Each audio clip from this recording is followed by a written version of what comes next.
અમદાવાદમાંથી એક મહત્વપૂર્ણ સમાચાર સામે આવ્યા છે. શહેરની વિવાદાસ્પદ સેવન્થ ડે સ્કૂલને લઈને આજે આશરે 500 જેટલા વાલીઓએ મીડિયા સમક્ષ પોતાની વ્યથા વ્યક્ત કરી છે. વાલીઓનો આરોપ છે કે એએમસી દ્વારા વચગાળાની રાહત આપવામાં આવી હોવા છતાં સ્કૂલનું મેનેજમેન્ટ નિયમોનું ઉલ્લંઘન કરી રહ્યું છે. ખાસ કરીને નવા એડમિશન આપી વાલીઓને ભ્રમિત કરવામાં આવી રહ્યા હોવાનું વાલીઓએ જણાવ્યું છે. વાલીઓએ વધુમાં માંગ કરી છે કે સ્કૂલના તમામ દસ્તાવેજોની સંપૂર્ણ ચકાસણી થયા બાદ જ નવી ભરતી પ્રક્રિયા હાથ ધરવામાં આવે. વાલીઓનું કહેવું છે કે આ શાળા પહેલાથી જ વિવાદોમાં રહી ચૂકી છે, છતાં હાલની પરિસ્થિતિમાં બાળકોના ભવિષ્યને ધ્યાનમાં રાખીને યોગ્ય નિર્ણય લેવો જરૂરી છે. વાલીઓએ સરકાર સમક્ષ સ્પષ્ટ માંગણી કરી છે કે જો સરકાર આ શાળાનો વહીવટ પોતાના હસ્તક લઈને મેનેજમેન્ટમાં ફેરફાર કરે તો તેઓ પોતાના બાળકોને સ્કૂલમાં અભ્યાસ ચાલુ રાખવા તૈયાર છે. આ મામલે હવે પ્રશાસન શું પગલાં ભરે છે તે જોવાનું રહેશે. આજે જેમ કે બધા મીડિયા મિત્રોને ખબર છે કે સમગ્ર સમાજને પણ ખબર છે કે માસૂમ નયનની હત્યા પછી આ શાળામાં જે અનિયમિતતાઓ હતી એ દેખાઈ આવી છે. સરકારે આ શાળાને પોતાના હસ્તક કરી, ત્યારબાદ શાળા એન કેન પ્રકારે એક પિટિશન લાવી અને એ પિટિશન બાદ નામદાર હાઈકોર્ટે શિક્ષણ વિભાગને સૂચન કર્યું કે એમને એક ફરી વખત સાંભળવાની તક આપવામાં આવે અને એ તક આપી આ શાળાનો જે ઠરાવ હતો જે એ રદ કરવામાં આવ્યો. એનો અર્થ એવો નથી કે શાળાને માન્યતા આપી દીધી છે. એની ત્રુટીઓ યથાવત છે, એની તપાસ હજી પણ ચાલુ છે. એટલે મારી સમગ્ર સમાજને એક જ વિનંતી છે કે આ શાળામાં પોતાના બાળકોના એડમિશન કરાવતા પહેલા 10 વખત વિચારવું જોઈએ. એની દસ્તાવેજી ત્રુટીઓ યથાવત છે કે પરિપૂર્ણ થઈ છે. અમદાવાદ મ્યુનિસિપલ કોર્પોરેશન દ્વારા જે તે સમયે એક મર્યાદિત ટોકન એમાઉન્ટ ઉપર જે જમીન આપવામાં આવેલી હતી એના ઠરાવના કરારોમાં પણ ક્યાંક ને ક્યાંક ભંગ જોવા મળેલું છે. 3 વખત અમદાવાદ મ્યુનિસિપલ કોર્પોરેશને આ શાળાને નોટિસ પાઠવવામાં આવેલી છે, છતાં પણ એ દસ્તાવેજો પરિપૂર્ણ થયા નથી. એટલે મારી સમગ્ર સમાજને એક જ વિનમ્ર અપીલ છે કે આ શાળામાં પ્રવેશ મેળવતા પહેલા 10 વખત વિચાર કરી અને પોતે પોતાના બાળકોના ભવિષ્યને સુનિશ્ચિત કરી.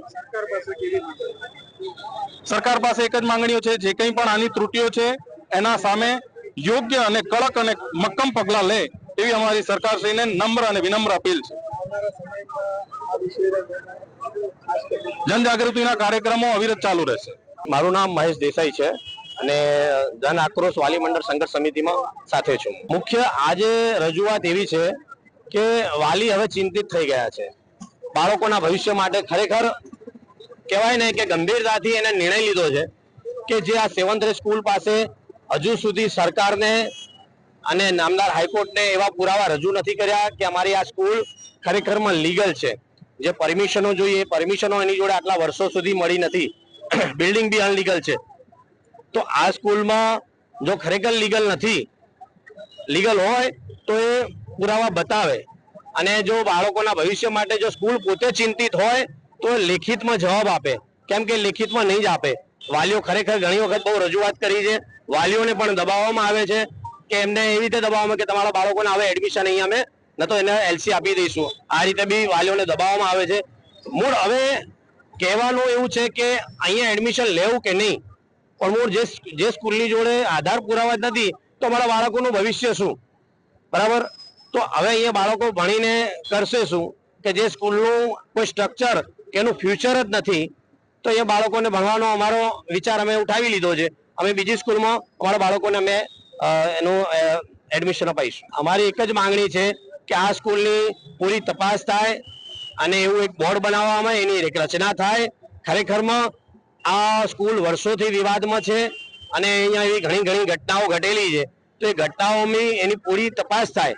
મૂળ આ જે બનાવ ઘટના ઘટી જે નયન સંતાણીની હત્યા છે ને, તો ત્યારે જ બધું બહાર આવ્યું. અત્યાર સુધી બધું સંતા કુકડીની જેમ બધું દબાવવામાં આવ્યું હતું કે બહાર પડ્યું જ નથી. તો કેમ કે આ એટલા સેવન્થ એટલી મોટી સંસ્થા છે કે જે લોકોને પોતાના મની પાવરથી બધાને દબાવવામાં જાય છે. એટલે વાલીઓ ખરેખર ચિંતિત છે.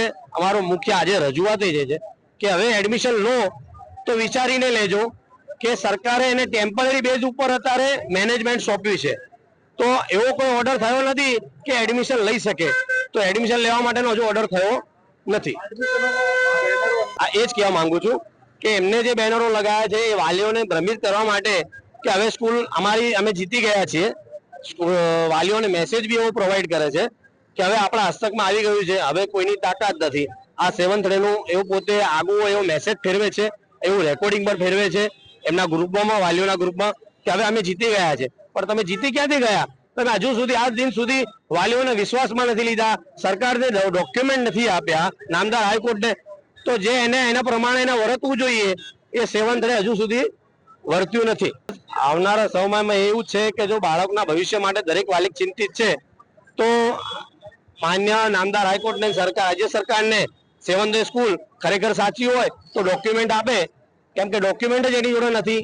મૂળે જમીનથી માંડીને એના શિક્ષણ વિભાગને લગતા એના જે માઇનોરિટીનું કે છે, તો માઇનોરિટી તો બીજા રાજ્ય સરકારની છે, તો એ માઇનોરિટી તરીકે કેવી રીતે પ્રોવાઈડ કરે છે? માઇનોરિટીમાં હજુ સુધી એને પોતે પ્રમાણપત્ર બી રજૂ નથી કર્યું, એ ડુપ્લિકેટ રજૂ કરેલા છે. રિપોર્ટર જીગર શાહ, અમદાવાદ.